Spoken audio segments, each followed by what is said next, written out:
So Jay, you guys play Arizona State this weekend. You've faced them twice already this season, but you kind of view it as the first time you're facing them. How to explain your approach to that? Well, I think we have 2 games with them. We'll take into account some things that we saw and things that we did, but I'm approaching it like any conference series, where going into the week, our preparation in terms of what we feel like we need to do to be successful, and we're going to start that from scratch, like we haven't played them, to give our team a clear approach that Thursday is the only game that matters, and have a good plan going into it.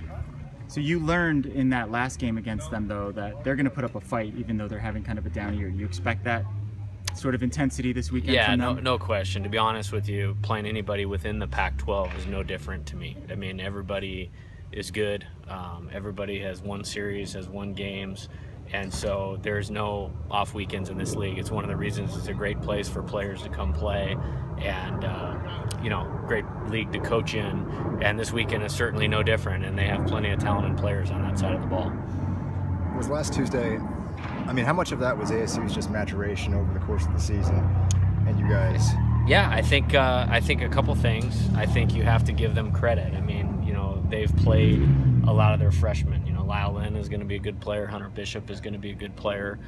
Gage Canning is one of my favorite players in the league. And so I think just the more at-bats and more innings and more games you get under guys, the more comfortable they become. I mean, just look at our own stories of, J.J. Matajevic and Jared Oliva were essentially complementary pieces to last year's team. Now they're 2 of the best players in the Pac-12. So I think a lot of their players have come along, and, they're improved. And so we're going to have to be ready to play for sure.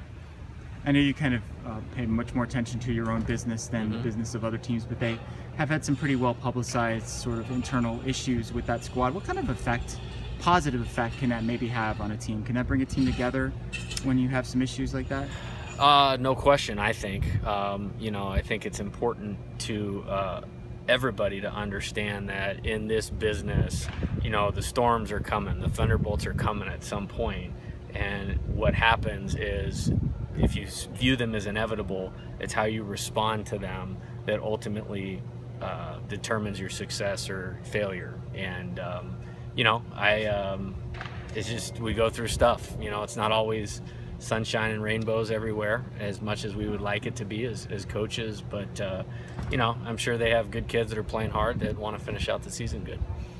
Having J.C. Cloney healthy and having established Cameron Ming as the second guy in the rotation, what does that do for your team going into any given series? I think it does a lot. I think when we know those 2 guys are on the mound, there's no question we're going to be in the game, just because their ability to throw strikes, low strikes, in and out, change speeds, and really have a feel for pitching. And so I think it definitely gives our team a great amount of confidence, and you can't underestimate that. I mean, those 2 guys are, veterans that have had a lot of success in games of consequence, and I feel like our team feeds off that. How would you describe Cody's arc thus far? It's been awesome. When we got him, he was kind of like a wild colt, if you will. Unproven commodity. He was a guy with a big arm that didn't really have a lot of track record in high school, even for that matter. But you could see the arm strength. You could see the pitchability. He's a decent athlete for his size.